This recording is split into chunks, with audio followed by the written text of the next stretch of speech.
विरोधात नाही, कंपनीच्या विरोधात नाहीच आहे. आणि ह्याच्यावरती हा मेल मला आमच्या जिल्हा परिषदमधून मिळाला. अजून CM ऑफिसवरनं किंवा नाही, अजून CM ऑफिसवरनं मला अजून विचारणा झाली. कारण कसं आहे माहिती आहे का, CM ऑफिस जर इमर्जन्सी असेल तर 24 आवर्समध्ये त्याबाबत विचारणा किंवा त्या भागाला हे मुख्यमंत्री साहेबांना माहिती आहे की हे त्यांनी ज्या पद्धतीने अति गंभीर अति तात्काळ म्हणून मेल केला, त्यांनाही कळतं कुठल्या गोष्टींना किती व्हॅल्युएशन दिले पाहिजे, किती नाही दिलं पाहिजे. त्याच्यामध्ये तुमच्या बौद्धिकता, तुमची विचारधारणा ही लक्षात येते. ह्याच्यामध्ये आमची भांडणं होती MIDCC, आमची भांडणं होती ग्रामविकासचा टॅक्स वाढवण्यासाठी. आमची वैयक्तिक कोणाशी हा वैयक्तिक वाद नव्हता. हा त्यांनी वैयक्तिक वाद काढला, वैयक्तिक त्याच्यावरती टीका टिप्पणी केली. वैयक्तिक वाद आपल्याला राजकीय व्यासपीठ आहे. कंपनी जर एक गोष्ट ग्रामपंचायतीचं उत्पन्न वाढते म्हणून तुम्ही प्रयत्न करताय, त्याचा विरोध केलाय का ते? होय. काय विरोध आहे? त्याच्यामध्ये त्यांचा धडधडीत उल्लेख आहे की ह्याच्यामुळे MIDCमध्ये दहशत वाढती, कंपन्या इथनं बाहेर चालल्यात. परंतु त्यांच्या हे लक्षात येत नाही की ज्या कंपन्या आपल्याकडे 10-10 वर्ष 5-5 वर्ष आल्या त्या टॅक्स काय भरत नाही. त्याच्यामध्ये अडचणी काय त्याच्यावरती कायदा सर्वांकरता सारखा आहे. MIDC करता वेगळा कायदा आहे किंवा कंपनी करता वेगळा कायदा आहे. त्या रोजगार सरकारला लोकांना उपलब्ध करून देतात म्हणून वेगळा कायदा असं काही नाही. कायदे सारखेच आहे. कायद्याचं पालन सर्वसामान्य माणसाने केलं नाही तर त्याच्याविरुद्ध कायद्याचा भडका उगारला जातो. मग कंपन्यांना का नाही? आमच्या कंपनीच्या विरुद्ध कुठलीच तक्रार नाही. अशी एखाद्या कंपनीची हे वाढवली किंवा टॅक्स भरावा लागला म्हणून कुठली कंपनी गेली एवढं तरी त्यांनी उदाहरण द्यावं ना. आणि इथं जर ते म्हणत असतील तर दहशत आहे. दिलीप मोहिते किंवा गणेश बोत्रे कुठल्या कंपनीत जाऊन काम मागितलं आणि दहशत केली याचं उदाहरण द्यावं नाही. आणि हे किती कंपन्यामध्ये काम मागायला गेले, किती ठिकाणी दहशत केली हे सुद्धा आम्ही सांगायला तयार आहोत ना. आज कंपन्या कुणामुळं जातात? यांच्यामुळं जातात का आमचा? मी तर आज सत्तेवर नाही आहे आणि एका जिल्हा परिषद सदस्याला जो मर्यादा आहे तो त्यांच्या जिल्हा परिषदच्या जेवढा इलाका आहे, जेवढा हे आहे त्याच्यापुरती मर्यादित आहे. तुम्हाला तालुका आहे ना, मग तुम्ही याच्यामध्ये मार्ग काढायच्याऐवजी, सरकारचा फायदा करून द्यायच्याऐवजी तुम्ही कंपन्यांना अशा चुकीच्या पद्धतीने नेत आहे. हे कितपत योग्य आहे? म्हणजे चोरी करतात त्यांना म्हणायचं नाही ते चांगलं काम करतात. जे खोटं बोलतात, खोटं वागतात त्यांच्या मागं तुम्ही जाणार, ही कुठली पद्धत? आज खेड तालुक्यामध्ये जो बोजवारा उडालेला आहे नागरी सुविधांचा, त्याला तितकंच सरकार बी जबाबदार आहे, तितकंच कंपन्या जबाबदार आहे. जर यांनी टॅक्स वेळोवेळी दिले असते तर आज हा प्रश्न निर्माण झाला नसता. आम्ही लोकांना वेळोवेळी पाणी देऊ शकत नाही, आम्ही लोकांना देण्याची व्यवस्था पुरवू शकत नाही, हे काय आहे. दुसरी गोष्ट आपल्याला माहिती आहे की सरकारचा एक कायदा आहे.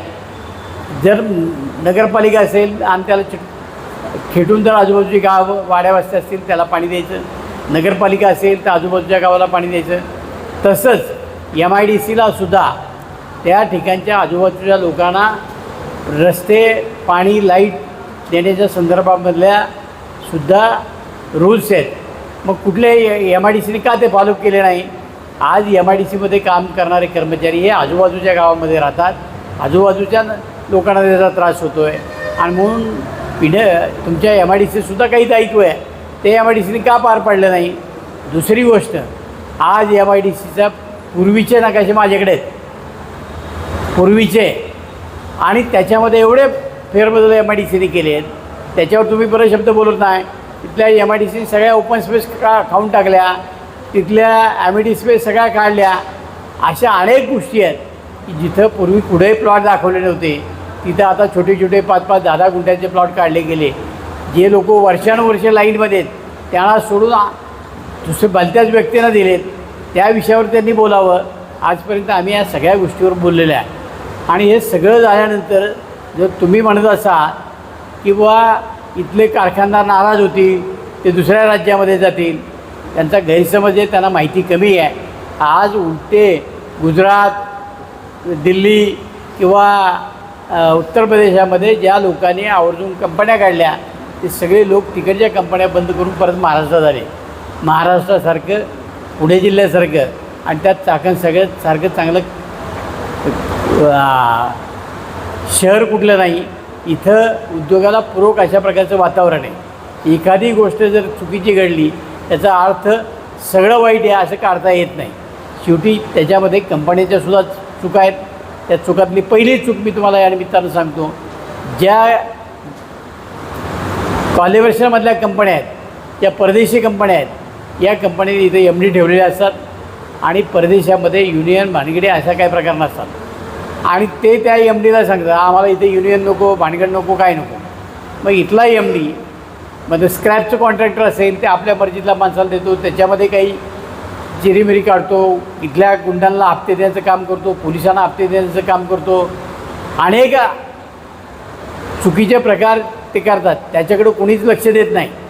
अशा अनेक परदेशी कंपन्या आहेत की ज्याच्यामध्ये अशा प्रकारच्या अनधिकृत गोष्टी चालतात.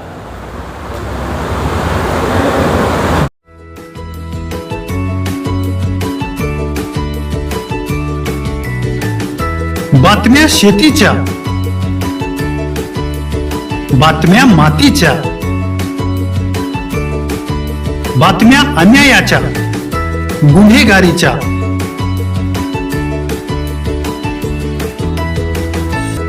राजकारणाच्या आणि समाजकारणाच्या,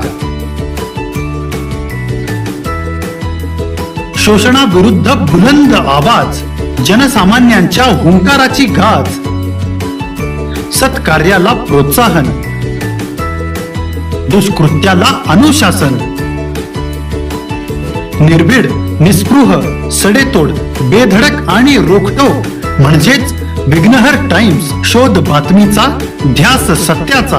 आपलं चॅनल, आपली बातमी. सबस्क्राईब तर कराच, पण बेल आयकॉनवर क्लिक करायलाही विसरू नका.